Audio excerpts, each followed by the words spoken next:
Well, it's nice to be here, and it's nice to see you. Thanks for being here. Absolute pleasure. Yeah. So, tell me. First of all, how long you been here? Been with John Knox now for coming up on 4 years. Been in the industry for about 11 years. So ironically, I actually did start at a retirement community in St. Charles, Missouri. Right. Sister worked there, some other friends and stuff like that. So I knew kind of at an early age that this was a viable option for me because I just fell in love with serving good food to really interesting, fun guests. What was the name of the place? So River's Edge, and it was a leisure care community. So I was a server. Okay. Yeah. Again, we had some interesting chefs and stuff, so it made the culinary side very fun. But really getting to know the residents, and I actually got to start doing a delivery program. So I went into their rooms, and just hearing some of their amazing stories as a 16-year-old. I was like, this is a very interesting side of restaurants. Wow. So I mean, that of course led me, because everyone I talked to, they were like, this is a place where you can end your career. Right. So I thought, okay, great. I will go out and work in other restaurants, work in hotels, done fine dining and stuff like that. But then it all kind of led me back. Well, it's interesting that a teenager connected with older adults and the business, because I mean that combination sometimes can be a little bit intimidating to young people. Yes, definitely. And at first it was. Yeah. Again, luckily I had like my sister and friends, so it made it feel a little bit more at home. Right. But as I got to know my ladies down, section 1. Right. And you would 10 minutes before you would get every single one of their drinks ready, because as soon as that door opens, They want it. It filled up, and you got to be ready for service. I totally get it. When you graduated from high school, what did you do then? So I went to Mizzou, studied hospitality management. Okay, great. Actually, first year, continued going back because I loved it so much. Right. But that got a little cumbersome. So that's when then I started kind of working at Chevy's, and then worked at University Club at Mizzou, which then led to me working at Wine Cellar and Bistro, which is unfortunately no longer there, but another high-end restaurant in Columbia. Right. And ironically, my current boss and mentor, Todd Hollander, he actually came into my intro class for hospitality management and talked about this crazy place called John Knox Village. Right. And since that was kind of on my radar, but again, I always thought I'm going to go in and learn the field, and then, eventually settle down in, retirement community. Right. So it was always kind of in the back of my head. But, getting to hear about this place, it sounded really cool. But I'm a St. Louis kid. Kansas City seemed pretty far away. Right.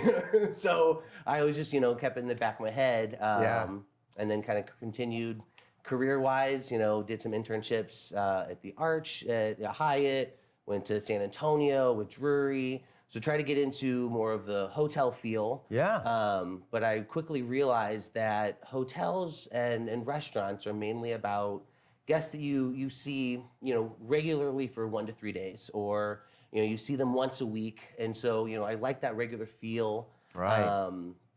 But this was always kind of in the back of my head. So when me and my current wife decided to move to Kansas City. As opposed to your first wife? No, opposed to, she wasn't my wife at the time. So sorry, Lou. We moved from Columbia up here to be closer to her family. Right. And worked in Westport, did the stay up until, 4 in the morning, and, crazy. Well, baby was on the way, and we decided, we had to get something changed up. Crazily enough, job popped up. It was John Knox Village. And so I was like, well, it is a place that is now close to us, and, set up an interview, and lo and behold, it's Todd Hollander. Todd Hollander is the one who had my interview. That's great. And so it all just kind of fell into place that, I wanted to work here, and kind of knew a little bit of the vibe, but yeah. That's awesome. What a great story. So when you were in college, did you finish college, or do you have a degree, or? So, hey, It is what it is, but I'm actually finishing right now. So I have one semester Good for left. you. So that's where when we moved out of Columbia, life was a little crazy, but hey, Yeah. it works. So yeah, finishing right now with a hospitality management degree. Good for you. But again, hey, if you haven't done college, it's okay. You can still learn a lot of That stuff is and good always point. go back. That's Exactly right. That's exactly. It's all about continuing to learn. Also, Right. That's a big part of this business. A lot of graduates, they come out and they think they know it, but as we know as operators who've been working in it, they really don't, because until you're in it, you can read about it, but it doesn't mean right. There's still. I've been doing this for almost 40 years. I mean, I'm learning stuff all the time. The industry keeps evolving. Yes. So That's awesome. what makes it fun. It's exactly right. It makes it interesting and worthwhile. So you mentioned Todd. So he inspired you when you were a student. Yes. But in the workforce, were there people that you aspired to, or you saw like, oh, this is a person I can learn something from, and they were very helpful in your career? So not really, to be honest. I mean, I saw a lot of, I learned from a lot of managers what I didn't want to do and who I didn't want to be. And so that kind of continued pushing me to better myself and to find out, learn from them what they do well, but try to learn within my own style of how I can make that my own. Right. And so it's really been, since I came here, around 4 years ago and kind of started working with Todd, where he was the first manager and boss that I've ever had that really taught me to be a good person as well as how to run stuff. So it's been a blessing. It's been a blessing to kind of have that mentor, down the hall. Right. So, as part of your training, have you done a lot of culinary training? Not training, no. I mean, in restaurant, obviously, working a lot of small restaurants, and seed to table, things like that. Work very closely with chefs, when I was in, Colombia and things. And so, we were very hands-on and got to see a lot of that side, but nothing professional. So the moral of that story is the fact you don't have to be a culinarian to be in food and beverage. No. This is a big business. There's a lot out there. So yeah, if you like the front of the house, just go to the front of the house. Yeah. If you like the beverage side of it, stay on the beverage side. But it's good to know a little bit of everything. Always, because no matter what, you have to know a little bit of everything. That's right. Because in this job, I mean, especially as a manager, like, you can do dishes, you can bus tables, you can be the bartender, you might have to manage the front of house or jump back in and help make a soup, help prep food, because things go awry, people call out, stuff pops up. Right. So there's a bigger rush than you thought. I mean, who knows? More people show up to an event like, hey, right. Suddenly went from 50 to 75. What do we do? Yes. Yeah. Right. So yeah, knowing as much as you can and being quick on your feet is very important. It really is. Yeah, thinking on your feet. That's a good point.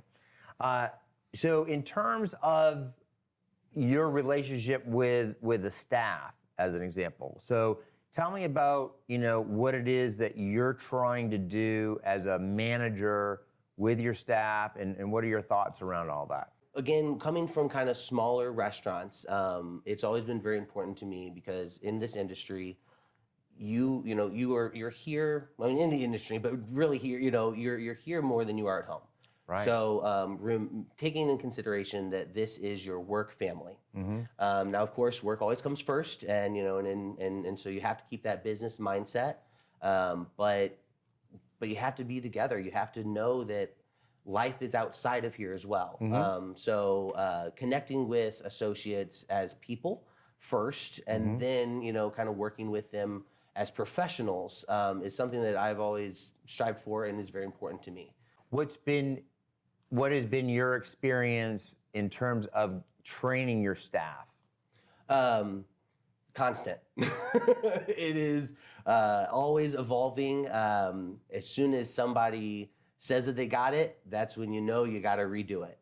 and retouch with them, because even within myself, everything's always changing. You know, what I mean, Right. look at this past year. You know, we thought we knew what this industry looked like, and then you had to rethink all your chemicals and how you get food out, and what's safe, what's not, what's the most portable, or you know, if it's not marked, you know, microwavable, you better check, because if it hits, you know, someone's microwave and all of a sudden their bowl becomes a plate.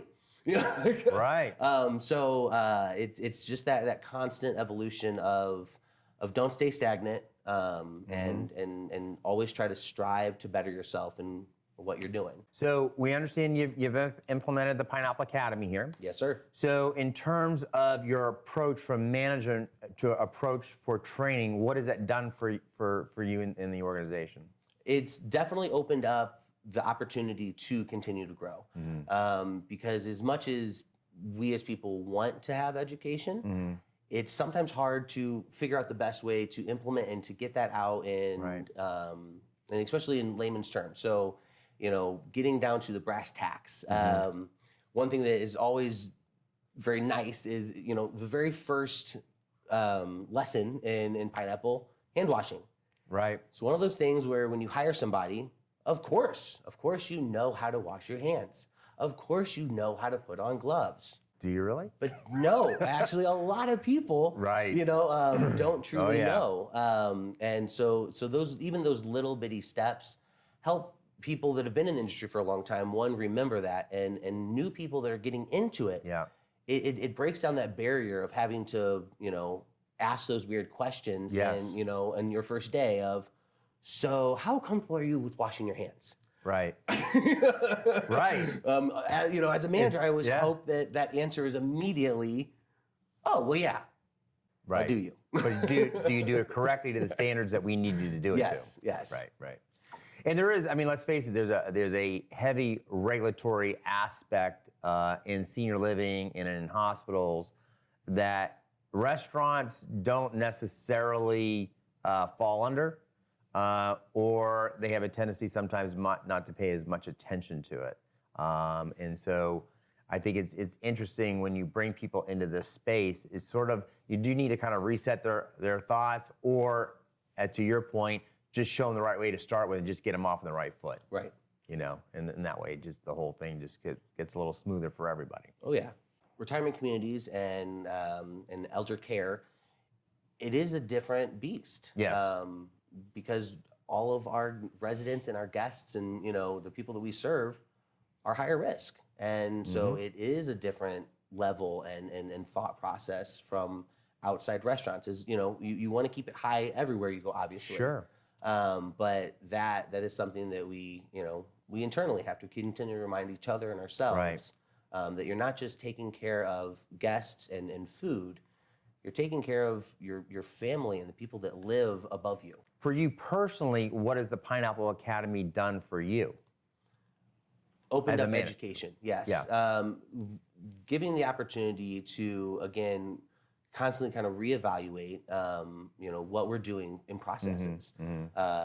Is it working for us? You know, because as we all know, within the food industry, I mean, you know, food code is one thing, and then what each level does, and that's kind of that Pineapple brings that in as well, and reminds you, like, here are good tools that you can do and utilize, but know that, you know, we want you to craft and make it into how it works for you. Right.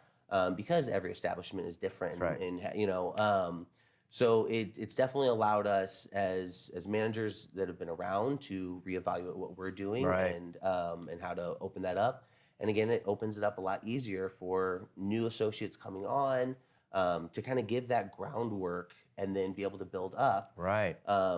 And I mean, even cross-training, it allows that if people have an interest in something outside of what their job is, we don't always have the time to get you over into that cross position for 2 or 3 weeks to get a real good feel. That's right. But you can watch a few videos and you know, find out some basics. And is that something that really interests you? Okay, great. Then now let's invest that time here. That's an awesome point, and makes me feel pretty good that you said that, to be honest with you, because that is a big piece of this. You know, I've often said, you know, there's no state secrets when it comes to food and beverage. If you want to know something about it, The information's there, and we're going to give it to you. Right. You know, whether you get it from me or you get it from somebody else, you should know it if you need to know it. Next question is, how do you, from your observation and your vantage point, what has it done for the staff? Definitely, I think has helped boost morale. For the fact of, you know, we here at John Knox, I mean, we do have yearly trainings. Yeah. But again, we're a very large community, and so it's not food specific for all of them. It's safety and well-being and how to take care of residents in general across. Right. So this has definitely helped kind of pinpoint trainings that help overlap between all right now 10 of our different concepts here on our campus. Right. That we're all getting that same kind of base level, Yep. as well as then just opening up opportunities of growth. So what would you like to see as you've been experiencing it, and as we go into the future, what would you like to see?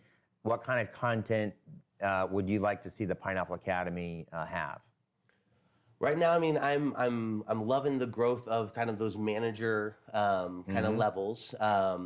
It's something that front of house, a little bit more expansion of. There's some good groundwork kind of laid out there. Now, again, exactly what, that's a little hard because every even here on John Knox, each one of our restaurants, we do our service differently. Right. I mean, I oversee two concepts that are very different. You have rolled silverware compared to 100% plated. Right. And set silverware out. So but getting kind of something a little bit more of that groundwork of how to elevate your front of house service.